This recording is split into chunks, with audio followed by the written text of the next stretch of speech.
169 of Broad Street Hustle. I'm your host, Tommy Nanny, bringing you a fun and exciting show tonight. We're going to cover the Phillies, and we're going to cover, is it the all grade one pick 5 at Saratoga, ending in the Travers. And although the Travers is not the best race, the races leading up to it are pretty competitive. So should have a nice pick 5 to discuss. But let's go around the horn.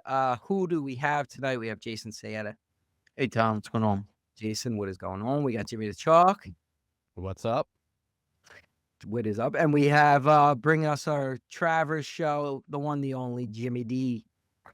Hi, everybody. It's always good to be back here. We got it. We got 2 in a row from Jimmy D. Love it. The pick 4 winner of last week, the only winner of the pick 4. Yeah, got the pick 4.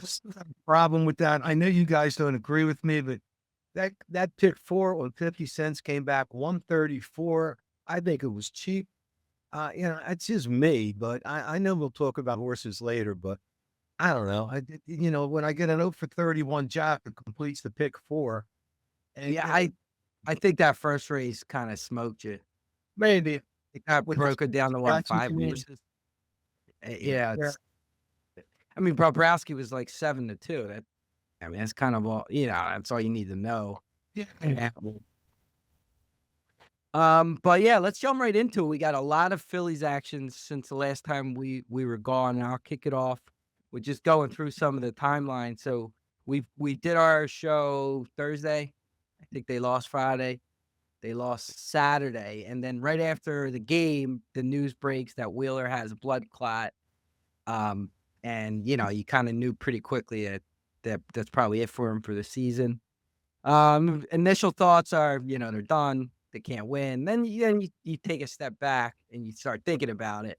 And, obviously there's been teams that have won with pitchers going down with big injuries. I mean, the Braves lost Acuna and won the World Series. Dodgers lost a good amount of their pitching staff last year and won. I mean, I'm sure you guys might even have others that, so yeah, then after that, they win 4 games in a row after the Wheeler news breaks. Bone comes back. They score 11 runs, 12 runs, 6 runs, and 11 runs. The platoon seems to be working right now. Turner has 8 million hits in those 4 games. And JT is the unsung hero of the season at this point that we were riding for a good portion. So a lot has happened. So Jason, I'll leave it to you to get into it.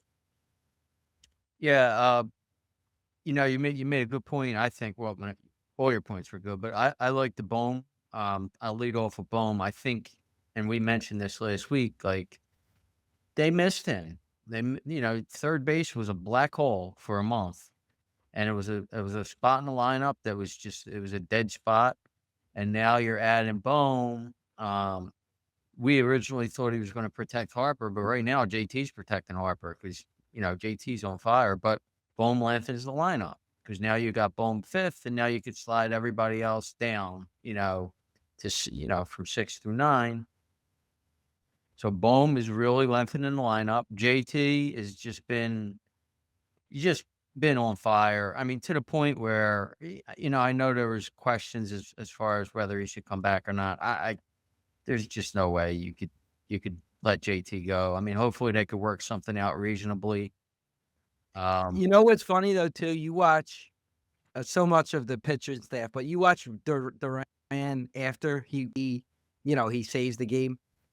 The smile he gives JT, he like punches him in the chest. Like you could tell. Yeah. That Big T called stuff that he was, just the way he calls that stab.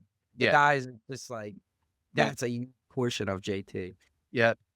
And then you also mentioned a platoon that they're using a 4-man outfield now, and it's working, right? We mentioned Castellanos was struggling. He's come around a little bit, but also we mentioned that, it's time for him to not be a 162 game player, right? A tough righty's coming. Guess what? You're not going to play, right? We're going to put Kepler in right, and we're going to have Marsh in left, and then Bader in center.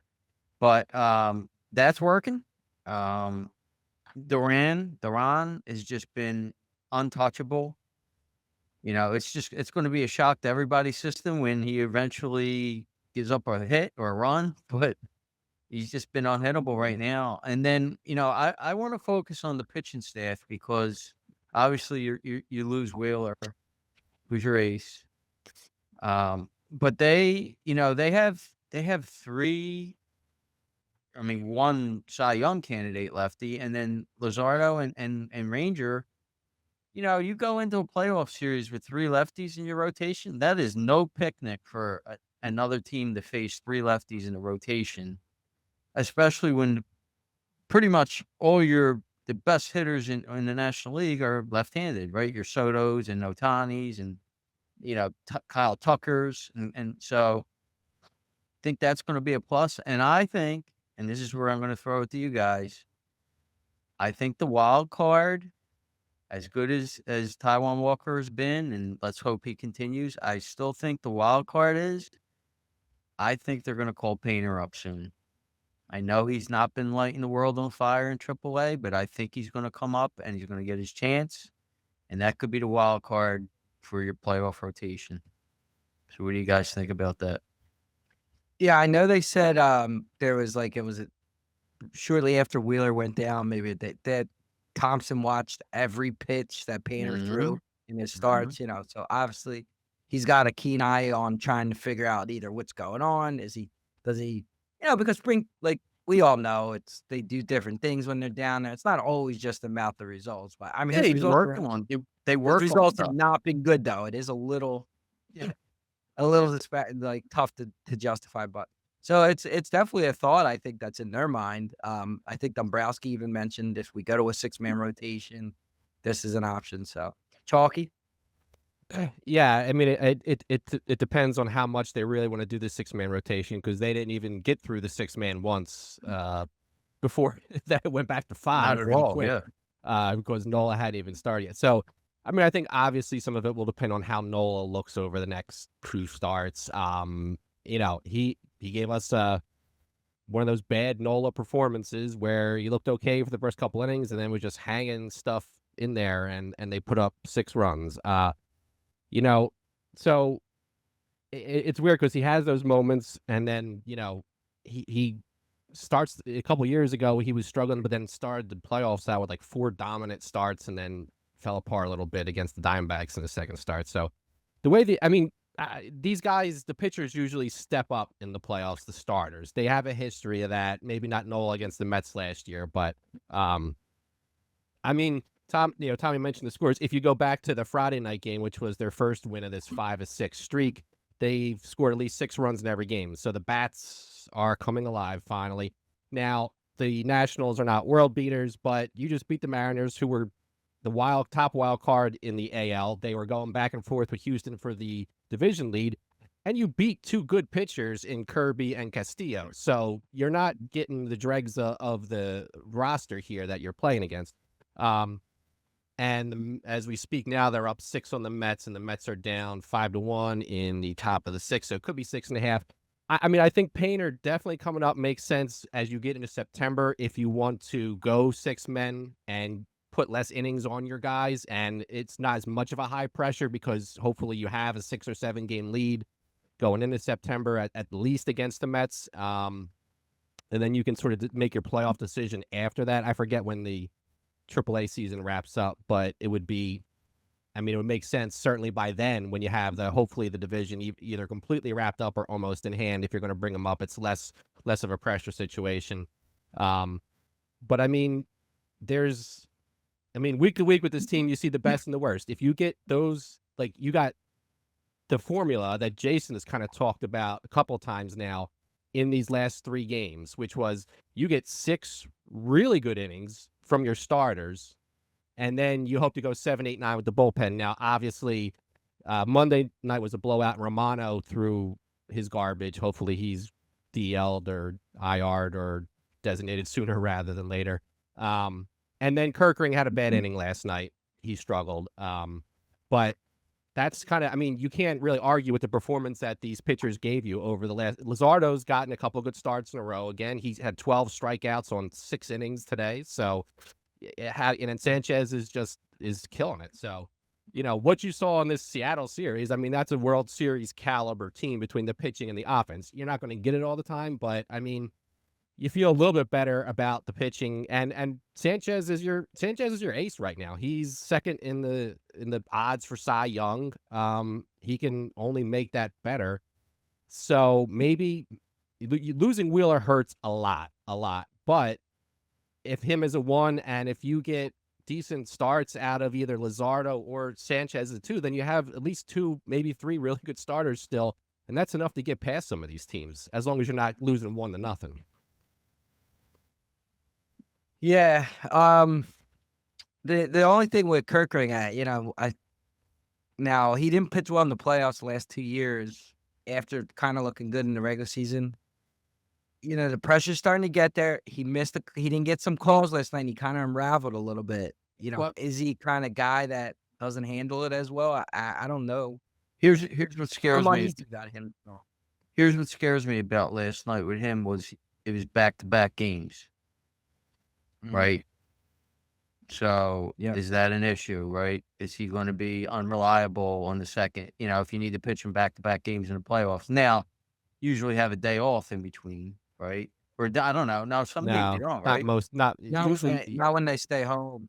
Usually, you'll usually the division series Dude. can be squirrely, but once No, you get you're to the other right. ones, it's 2-3-2. I in a row. misspoke there. So yeah, that could be a problem. Yeah, Jimmy D, your boy came back looking fatter than ever today too, and Jose Alvarado. I won't say anything embarrassing, Tom. Which you take on But through with thick your and eyes thin, on the lower probably. we're all Philly fans, and I get it, but I don't see what you guys see. Yeah, I know, Jay, you like Kerkering. I don't think he's a back-to-back. I don't think he's a big game pitcher. He's a young kid developing, and we're asking to throw him into big situations. You're bringing Painter up. I'm just going by points that I've heard, thus far on this podcast. Yeah, and if it's a situation in which you're 5-6 games ahead, you got the division wrapped up. Well, what's that do for you in the playoffs? He's not pitching well. So consequently, do you put him in a pressure situation where he gets blown up in the playoffs and all of a sudden his career is like, in jeopardy? It's crazy. We've lost our 2 top pitchers going into this particular season. And that is difficult to overcome. Maybe there's a Nick Foles in this whole gamut, this whole thing that we call, the World Series. But we're going to need somebody to step up almost like that in a dream season where somebody steps up out of nowhere and puts up 41 on the New England Patriots. I mean, I get it that it can happen, but now you're against all odds. Nola came back after all that time off, after spending time striking out 13 or whatever the hell he did in the minor leagues, and he just exploded. The kid can't get to the 3rd or 4th inning without an absolute. I think it's in his head at this point in time. And, he pitches, he looks great for the first couple innings, and then he's done. But like Jimmy Chalk said, losing Wheeler is just. I don't say it's insurmountable. Just like you guys, I'm a Phillies fan. I'm rooting for them.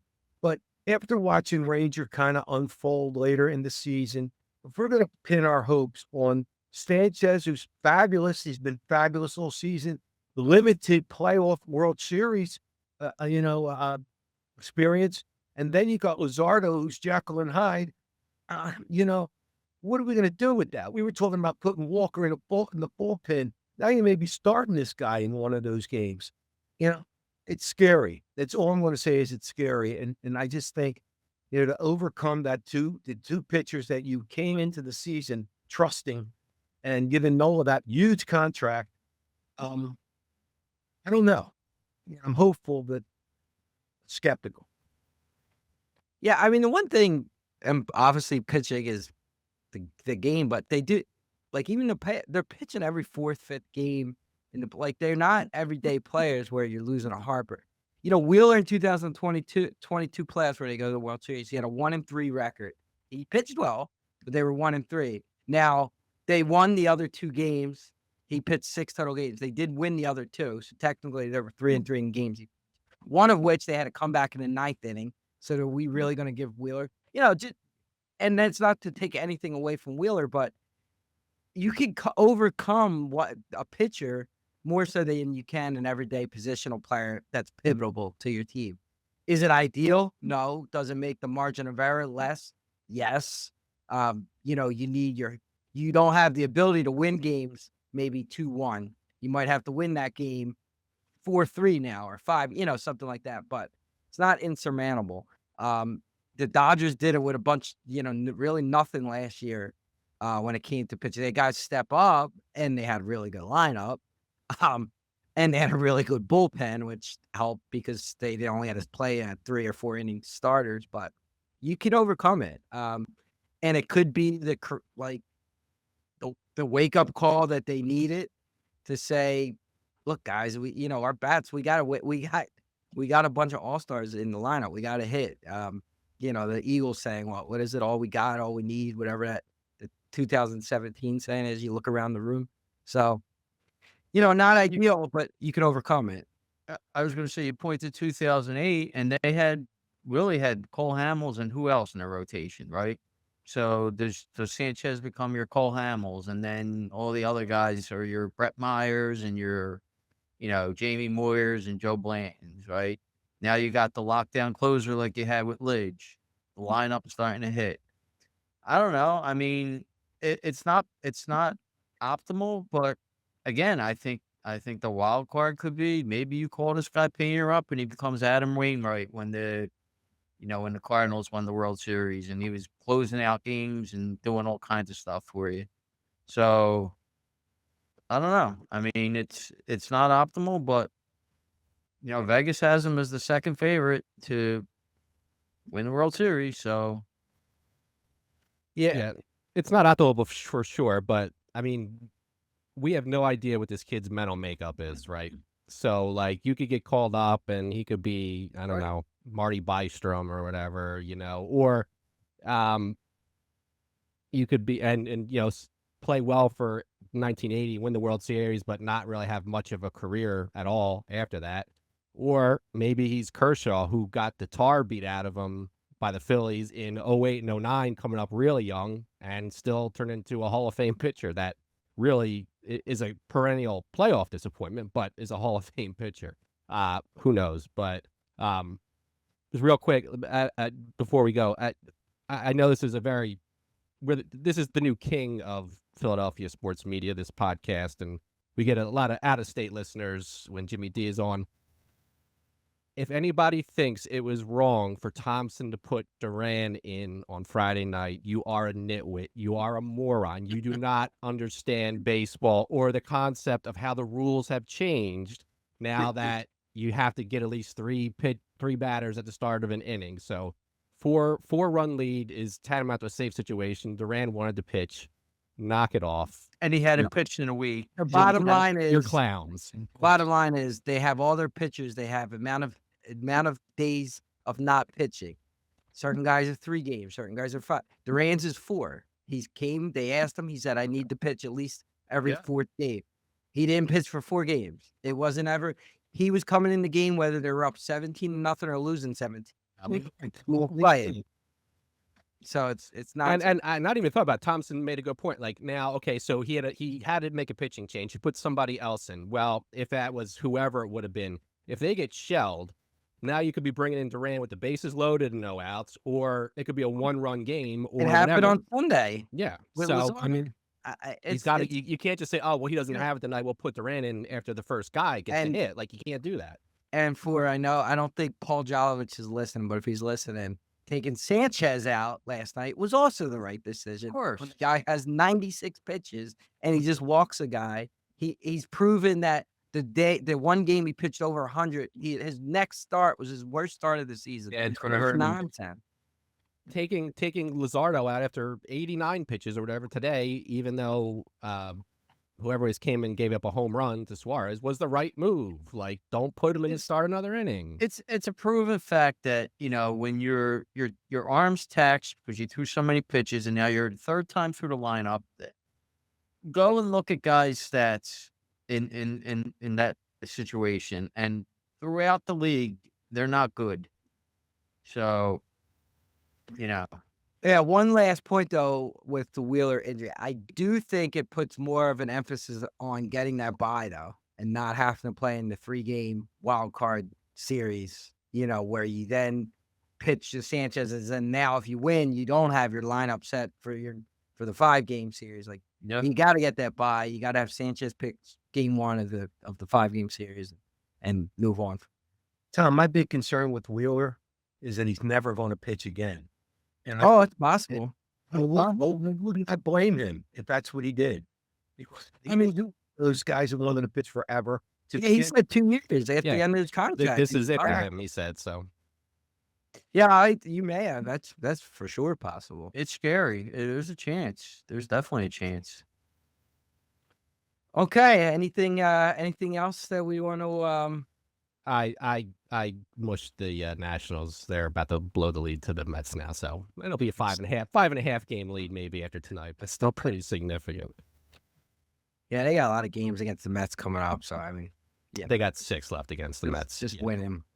All right. Well, let's move on to the all grade 1, I think 5 at Saratoga, ending in with the Travers. Jimmy D will be there on site for some live interviews, possibly if we can get them. To grab somebody. I'll grab somebody for you guys. I don't know anything from you, Jimmy D, before we kick off. Anything from the last week you've been there? The inside of that track has been really fast. I don't know, maybe speed is in the middle of the season, everything was closing, which is odd for Saratoga. I very rarely see that. Yeah. Now it seems like all speed is holding again. I don't know if that track bias is going to be over the weekend. It's rained today. It's going to rain tomorrow. So I'm not so sure that that's going to hold steadfast. But it's something to be considered because, as you could see, when we go through these 5 races, pace is theirs. Pace is making the race in almost every one of these races because speed galore is here. Yeah, now I think I saw too that they were moving the rails back to 0 for the turf course. Now we're not covering any turf races for this, and they were off the turf today. But yeah, I guess for whatever future races, Thursday, Friday, like that usually means the inside of the turf track is going to be concrete. So something to look at. And another little point that we were kind of talking off air. We're filming this on a Wednesday. We're going to air it probably Thursday, so you have a lot of days in between. And like every pick, picks we give out, and it happened last week. There's scratch. A lot of our horses scratch changes the ticket. Not only does it change your ticket, but to Jimmy D's point, it changes the race. Speed scratches the pace that you pick the horse that was closed, and it's not. So keep that in mind when we give out our picks. If you're following our plays, like things, that's the bad thing with handicapping and giving out picks this early in advance. A lot changes. So just kind of go with the opinions and not necessarily always the ticket structure. Just kind of listen to what you hear. It's a great point, Tom, because some of these horses, even in these big races, are cross-entered in other races. So some of them may not show up. And, here on a Wednesday, we don't know that. Yeah, and even on Thursday, we get a little bit of an idea. But on Wednesday, we're not getting any idea. And like I said, that last week, the first race, the favorite scratched. I think 2 of my 3 horses scratched. Everybody, it was just changed everything. So, but with that said, let's kick us off. We are starting race 9. It is the personal ensign. Jimmy D, if any of these races have changed names and you want to yell about it, feel free. I can't keep track. I'm sure some of them have. But this is the personal ensign. It's a great one. It starts at 3:45. It's a 1.125 for 3-year-old and up female horses. Jason, kick us off. All right. So ironically, as you guys mentioned, as Jimmy D mentioned, there seems to be a lot of speed in this race, and that could change if one of these horses who I think are going to go to the lead wind up scratching. I think 1 randomized wants to be close. I think the 2 dazzling move, and I think mostly the 5 Bernie takes charge, all are going to want the lead. Now, if 5 Bernie's takes charge comes out of the race for whatever reason, it changes the whole changes the race. So, but we could only handicap what's in front of us. So I'm gonna go 3 deep here. And I think the race sets up perfectly for a closer. So I'm actually gonna make the 3 Raging C my top pick for Brown and Pratt. Um, he's been good at the spa and distance, and I think gets a good setup. You know, you can't throw out the 7 Torpedo Anna for McPeak and Hernandez. Is versatile, can kind of sit off, can close, can do whatever she wants. Um, should she be an overwhelming favorite in this race when she's really not that much faster, if faster than some of these horses? I don't know, but you still have to use her in a multi, right?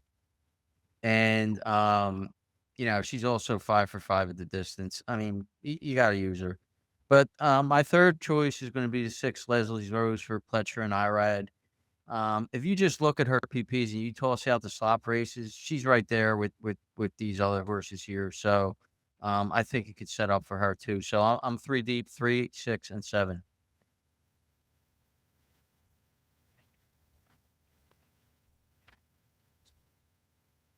Tom, are you muted?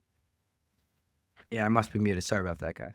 I was busting ass. I was trying not to get it on that on microphone. Yeah, these are races that I'm going to use more than I probably need to, because I am thin in other legs. But I'm going to take a shot. I do think Torpedo Anna is the best horse and the most likely winner. It's a classic race of buyer figures versus thoroughbred figures. Because on the buyer figures, the horses are close in numbers. You can't really separate them. But on thoroughbreds, Torpedo Anna has an overwhelming advantage, except Leslie's Rose, who did run that last number that was kind of a negative number. But outside of that, her 1s and 2s are kind of going to demolish. Now, Darth Vader paired 2, so maybe jumps up. But I kind of lean more towards the thoroughbred than I would on the buyer figure. But with that said, I'm going to use Torpedo Anna as my top pick. I do think Leslie's Rose is the other likely winner outside of her. So I could go 2 deep, but because I'm thin in other races, I'll take a shot with Darth Vader, who did pair the 2s, maybe improves off of those numbers, sits right where kind of a tactical trip as well. And then, like Jason said, if the speed really does amp up, I don't want to leave Raging C off my ticket. Now, I will say, she's another horse on the thoroughbreds. This season, her numbers are substantially lower than she ran in her last season. So is she regressing? I guess even on the buyer figure, so that kind of matches. I would be hesitant, but again, she's the best closer in the field, and I'm thin in other legs. So I am technically 3, 4, 6, 7 in this race. Chalky? Yeah, I'm singled to the Grizzly. Torpedo Anna wins this race as long as she doesn't throw in another clunker like she did at Churchill, which, it kind of came out of nowhere. And I know Jimmy has talked on here. I'll save him the spiel, but he's got thoughts on when these Phillies and mares turn 4 and 5 and they just don't want to run. But she came back out and ran big last time. She's beaten all these horses pretty much at one time or another. Yes, Raging C beat her in that race where she was nowhere to be found, and that came back super slow on every speed figure you look at. So I'm not. The pace could set up for that, but it's really got to set up for it. If I had to do one more, I would go with Leslie's Rose to see if that -1 was an aberration or not. And she's doesn't have to be right on the lead. But I'm singling here with the 7 and going from there. Yeah, the thing with Torpedo Anna too, and depending on who you listen to, the race she lost, she banged pretty good coming out of the gate. She got checked coming around the turn. Then she got in position, and I know everybody wants to say, well, she was in the position, but Yeah. when that happens, you don't know what it takes out of a horse, what it did to their breath. Like I feel like McPeak wasn't feeling like she was in her best form in that race. Yeah, I give her an excuse in that race. Yeah, I know so. a lot of people have not, but I think it's a lot of people that just kind of want to beat her, so they look for ways that say why. Jimmy D. Not much different, fellas. Just an aside. You talk, Jimmy, about Phillies or mares that start to lose interest. I don't think Torpedo Anna is there yet. I really don't. Like Tommy's mentioned, that bump in the gate, they don't tell you how hard it gets bumped. Sometimes you bump and bruise. Sometimes it takes your wind out of you. Who the hell knows? I mean, you bump things that would put us to the ground as humans. Horses just keep going. The only thing is, I think, like Jason mentioned, she's 5 for 5 at this distance, but this is a tough, tough field. And I've watched personal engines since time immemorial, since 2000, really. And I watched the Azeris get beat in 5-horse fields. Speed sometimes will just get out there and you can't catch it. I'm afraid to randomize for that reason. But like we said, I'm not sure who's in this race. It's Wednesday night. So my top pick would be Leslie Rose. Leslie Rose has showed improvement. Her speed figures are getting better and better. She's been unlucky in a couple of the races. Putcha kicker, her time with this horse. And let me just make a statement about Into Mischief, because she's an Into Mischief out of Authentic. Into Mischief. We talked about those horses all the time. He won 3 of 6 lifetime races, made $597,000. No big deal. Since in the last 6 years, he sired 1,734 foals since 2009. He's ranked number 1 in the breeding stallions. He's won 3 derbies, Mantaloon, Authentic, and Sovereignty. He was a $12,500 fee to go into Mischief. Now, as you guys well know, he's $250,000. He earns $40 million a year in the last 5 years. That's spent for a farm. That's a venture capital farm. That farm, that horse has been unbelievable. And Leslie's Rose is one of those other, prodigies of that particular horse that is just getting better and better. I don't know what's in his blood, but man, I'll tell you, it's something special.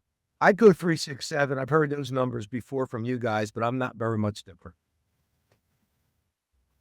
Okay, sounds good. Let's move on to race 10.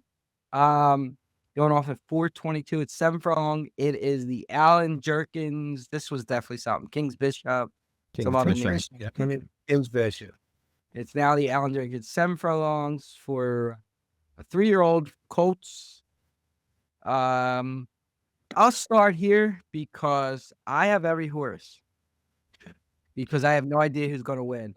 Honestly, the only ones I didn't like were the 6 and the 7. But I'm not gonna use 6 of the 8. I'll just use them all. I'll just feed off of what you guys say and maybe play off of some of, because I don't have an opinion. I don't know nothing. I have no idea. Baffert has 3 of the horses. I have no idea. So I have them all. Chalky. Well, I'll be giving out 2 tickets. One of them will be all 8 as it stands right now. But my second ticket, it's not going to be an all. So I'm using over half the field. I have 5 of 8, and that's the one Patch Adams, obvious reasons. He's won at this distance last time out at Saratoga at the Woody Stevens, which used to be the Riva Ridge, although it's still a Belmont race and not really a Saratoga race. Beat these horses. The 2 Midland Money, Baffert, I mean, huge jump in that last race. He brings them out east again. Rosario's on board. Yeah, that was a horse that was like an 6 or 8 to 1 morning line that went off at even money, crazy and low had no number. chance of And losing. yeah, I mean, the 5 Verifier, also Cox Pratt stays on that, is 3 for 3. The 6 Smoke and Glacken won the prep here, the Amsterdam, and the 8 Madaket Road, who finished second to Woody Stevens, broke terribly, got banged about, and Johnny V had a hustle from last of 7 quickly to get that horse into second to not get cut off by the horse that was setting the pace there, who won the race on Derby Day at Churchill. I can't remember the name now. But anyway, Patch Adams was the best horse that day, but with a better start, not having to use so much, maybe Madaket Road wins that one. But like you said, Tom, there's 3 Bafferts, there's 2 Coxes. Cox is ice cold in graded stakes. But these horses have won before, so you can't just completely dismiss it, but it's wide open, and I'm not giving any credit to Chancer McPatrick, who I was going to say, I could think still that's a be. mistake to not use it for But Chancer McPatrick. he's on my all ticket, but he's not on the rest of this. So 1, 2, 5, 6, 8 on the Nano will take it for me. All right, Jimmy D. I can't argue with those points to make it at all because it's a tough race. I just don't have enough money to do that. So yeah, I'm on the 5. I like the fact that Brad chose the 5 over the 2. He's rode the 1, he's rode the 4. So he's familiar with this field. This 5 is undefeated. He's getting better and better in every race. He's untested. He certainly has to, he's moving up, but he's $1 million purchase. I mean, they got big plans for this horse. And, you know, I think Cox is coming in here and Chalky's right. Cox has been really cold. But oddly enough, I think he's got the opportunity to win this race. I would throw it that Patch Adams in. I never trust the mud out here. I know this horse likes slot mud, and it just might be. I know the weather forecast, fellas, but it rained today. It's going to rain tomorrow. I'm not so sure with that hurricane around. So I throw him in because he's just getting better. And then it's Baffert. It's that Baffert allure. Is Madicap Road a sprinter? Is he a distance horse? I think he's finally decided that he's going to sprint, and I think he's got a shot. He's got a shot in this race.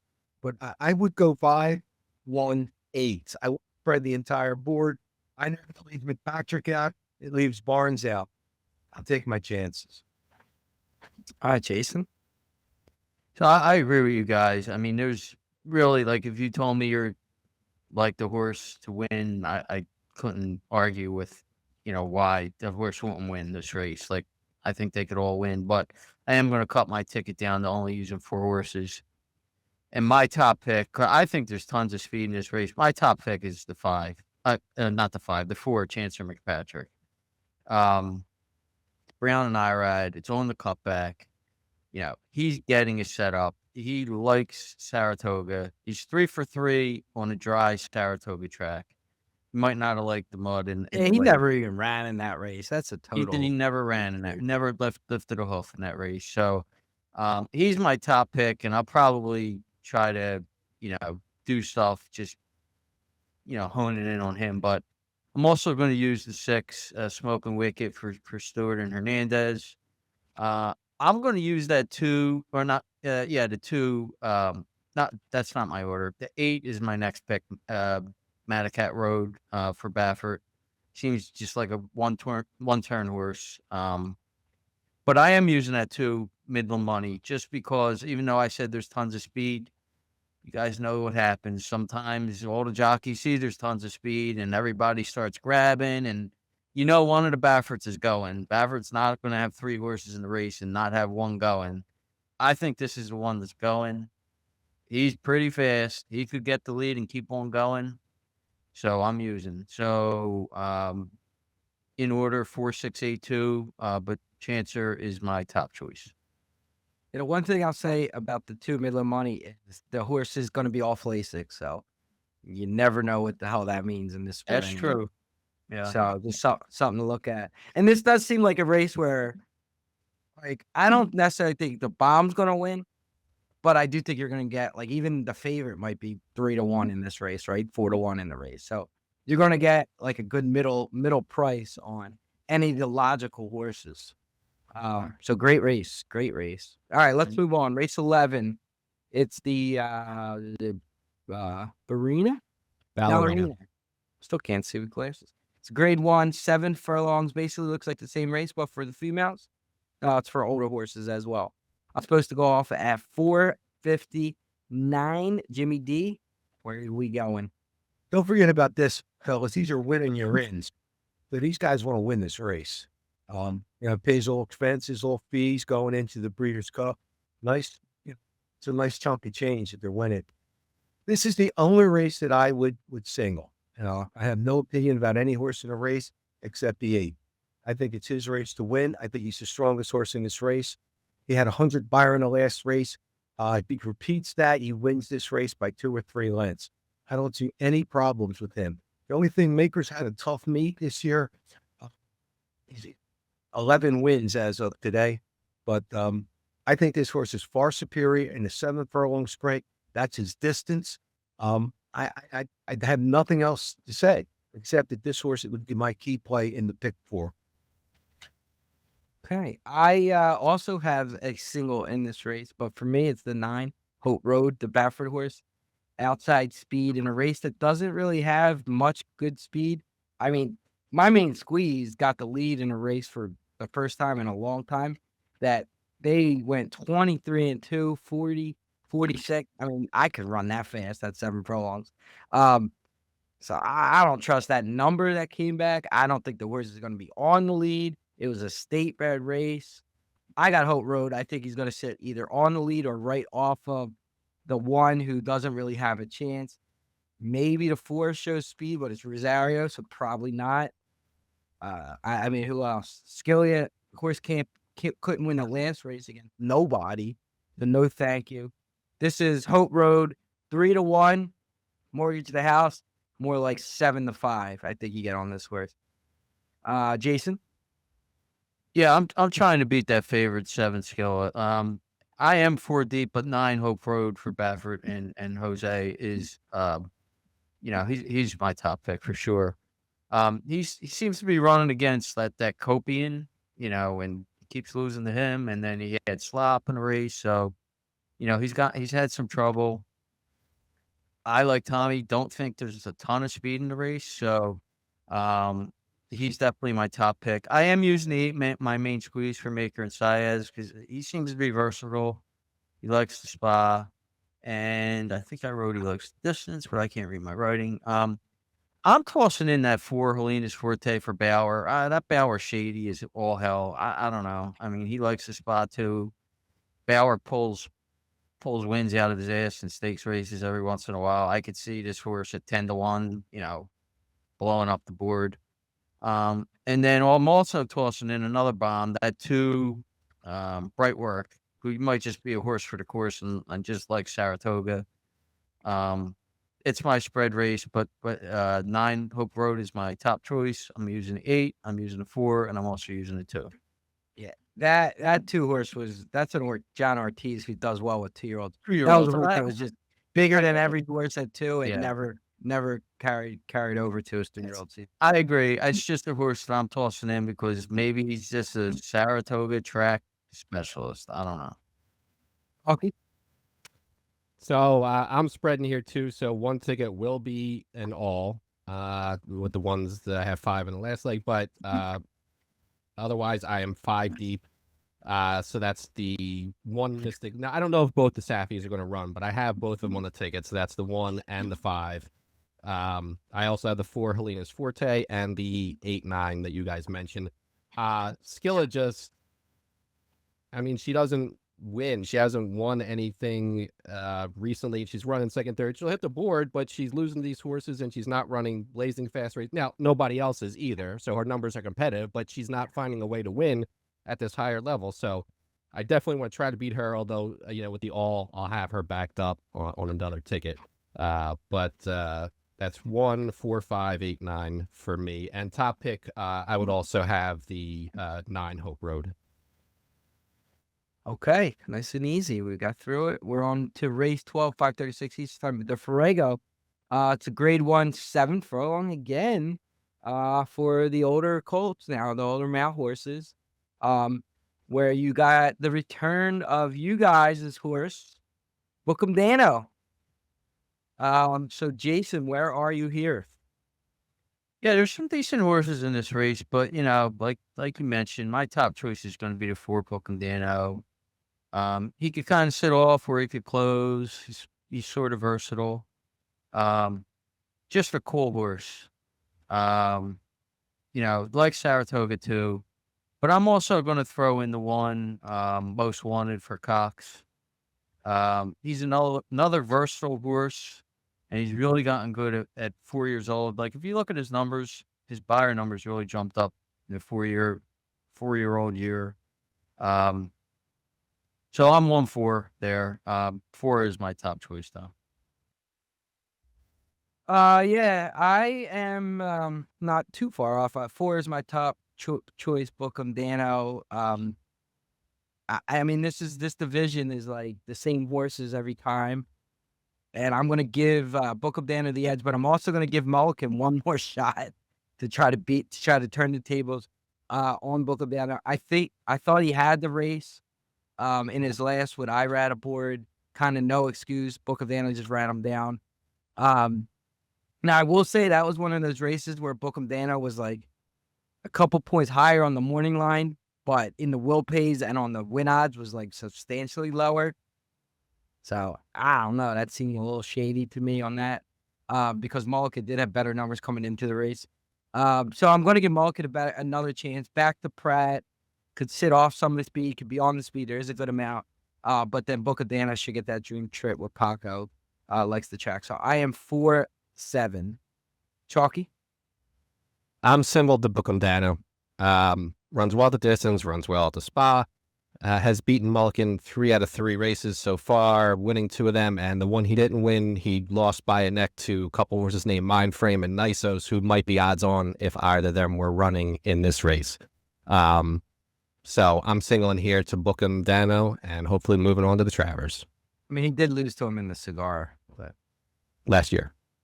okay, last year, yeah. Jimmy D.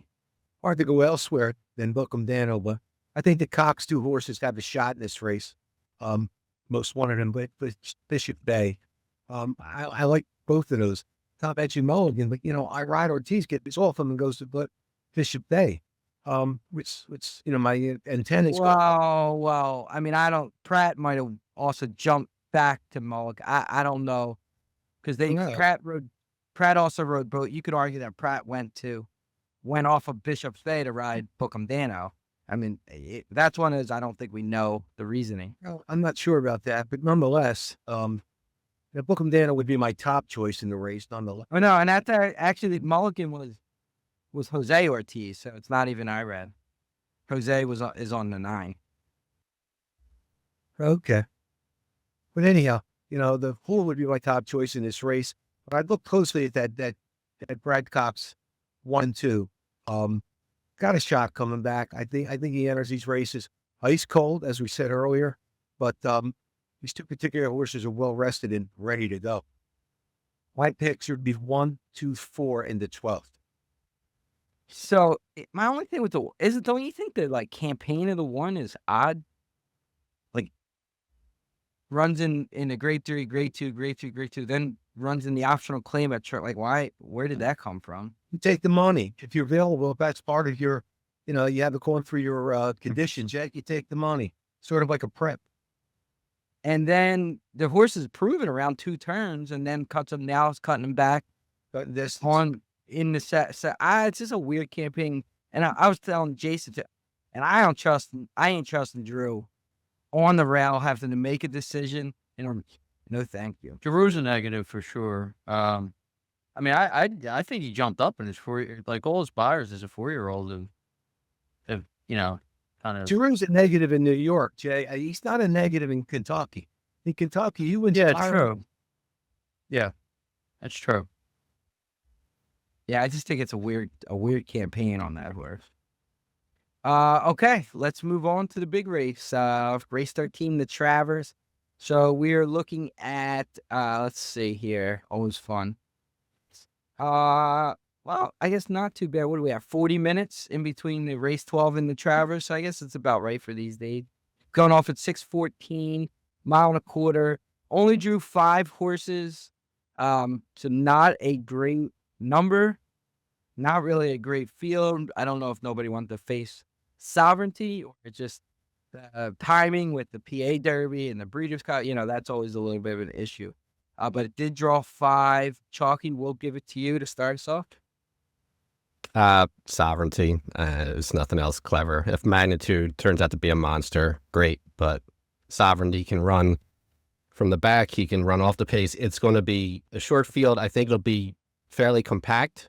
They're not going to be that spread out. And Sovereignty has shown with his last couple of races he can run a different style and win. So why try to beat him for me? So single to the 4, Sovereignty. Jimmy D?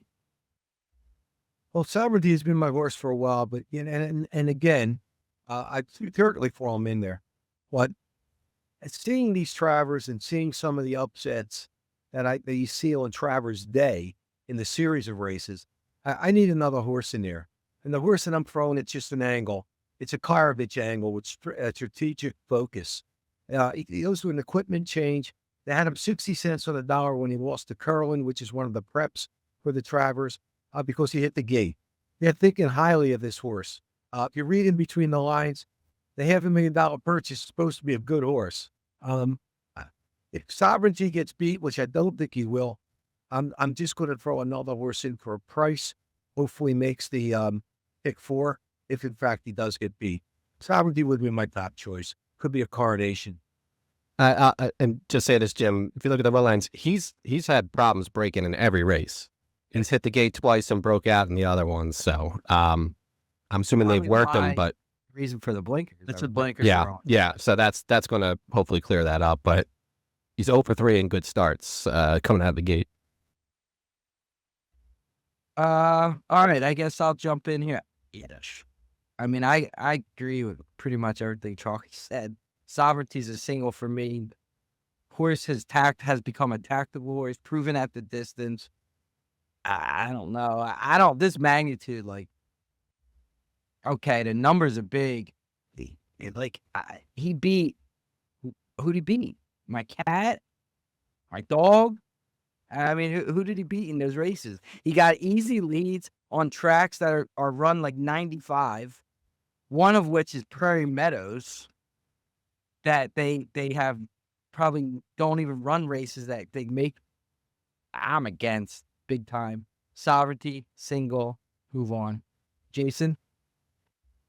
All right, you guys know I like speed, so I'm taking my shot. I'm using Magnitude as my single. I think he's a fast horse. I think if he did not get hurt, he was going to be one of the favorites going into the Derby after, running that big race at the fairgrounds. So I think he's talented.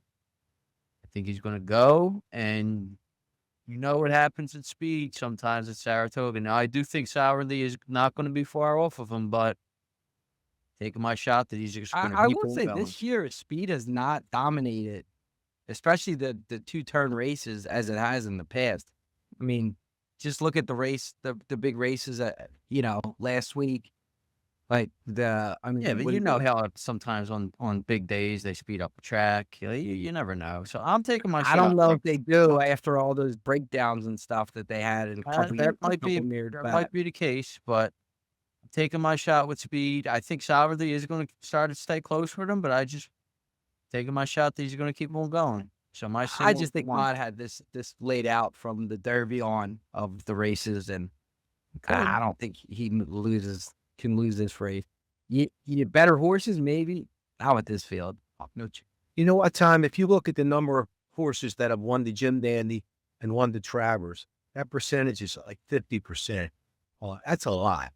And that's against, like, they come back in the Travers and run against actual horses. Sovereignty's coming back and running against paid, like these poor horses, like Vicky Oliver's horse, like they were forced to enter a horse in the race just to get the 5. Even that McAfee wasn't going to run in this race. Like these are not these. This is not a field. I don't know what else to say. They promised Dutrow he wouldn't get sent to the retention barn afterwards, or the testing barn, no matter where he finishes. Filthy, I'm sure they're right. They give him a race after that just to keep the field semi-competitive. Oh yeah. So, all right, time to give out tickets. Jason, we'll move to you first. So I'm going to give you out a 50-cent ticket, 50-cent tickets for $48. Race 9, 367. Race 10, 2468. Race 11, 2489.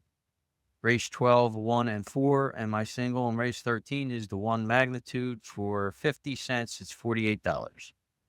Yeah, I'm going to give out a ticket now, and this really could be cut down in the first leg. You might even be able to single book him down. You might want to press this, but I'll just give out a caveman here. 3, 4, 6, 7 in the first leg. I'm all in the second leg, single to the 9, the Baffert. Third leg, fourth leg, I am 4, 7, and then to finish it off, I am single to Sovereignty. So on 50 cents, that is $42. Chalky? So 2 tickets, single to 7, Torpedo Anna, all 8, which is 8 horses in the second leg. Third leg, 1, 4, 5, 8, 9. Single Bookham Dano, single Sovereignty, that is $20 for a 50-cent ticket. And then next ticket, single Torpedo Anna, go 1, 2, 5, 6, 8 in the second leg, go all 9. In the third leg, single to 4 and single to 4 again. That is $22.50 for 50 cents. So for a total of $42.50 on those 2 tickets. Okay, Jimmy D, close it out. Yeah, and I will say this slowly for the people that listened to me last time who hit the pick 4. So consequently, for ninth race, I 3, 6, 7. 10th, 1, 5, 8. The 11th, pay no attention to my colleagues. My main squeeze will be long gone out of the gate. 12th, 1, 2, 4. The 13th, I'm protecting my sovereignty with the 3. With the 3, 4 in the 13th race. For a $1 ticket, that would be $54. It's about what we won, fellas, in the last week. So, but we'll spend it on this one. All good, tickets that aren't breaking the bank. We say it on every big day. These could easily chalk out, and this one definitely could chalk out. But sometimes, you only takes one race that blows it up a little bit. So all good price tickets to follow along. Just remember, look out for scratches and changes in pace and scenario. Jimmy D, any parting words for us? I'll just say this about Saratoga. Normally I close with something. I won't do it this week, maybe next week. But the thing is, tomorrow morning at 6:45, this is what makes Saratoga really special for your horse buyer. 6:45, they're going to school Torpedo Anna. And they invite you to the schooling. And then there's a breakfast on track afterwards, which Torpedo Anna was going to gallop out before her race in the personal incident. I mean, you don't get that any other place. You don't get that advertised any other place.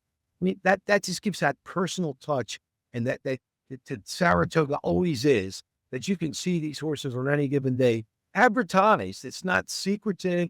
They want the public to see the horse, and you never get as close to a horse or a racetrack as you do in Saratoga. And that personality is the thing that draws horse players and others back to this track all the time. I say it all the time, put it on your bucket list. My guys who listen to this podcast know this. It's an old story. I sound like a broken record. But nonetheless, the people who haven't been here, who promised me they're coming, get your ass up there. It's worth the trip. Yeah, one thing I always remember before we leave, it was Chalky's bachelor party. We're at Saratoga, and we were with 2 guys that, didn't know it. And it was like one of the bigger races, and Asmussen walks by, and he's in his tan suit that's a size 5X that doesn't fit him. Hair's disheveled, and and this is kind of early on, so me and Jimmy see him, we're like, oh my god, that's and the one guy's like, who's this? And we tell him this guy, I think he might have just won his 4th down in race or whatever, a big number, one of the most winning trainers in the history of horse racing. And he just walks by and then he sits on the rail and he's, swatches. And the dude was like, that's like if Donovan McNabb just walked by and just sat with us and watched the race. And it's true. It's like these guys in the sport are the biggest names, in whether it's trainer, horses, like Jimmy D said, jockeys. And they just kind of watching the race with you, mingling. So it is something that you don't get anywhere else. So it's pretty cool. So definitely worth checking out. Yeah. All right. Episode 169 of Broad Street Hustle. Have a great night.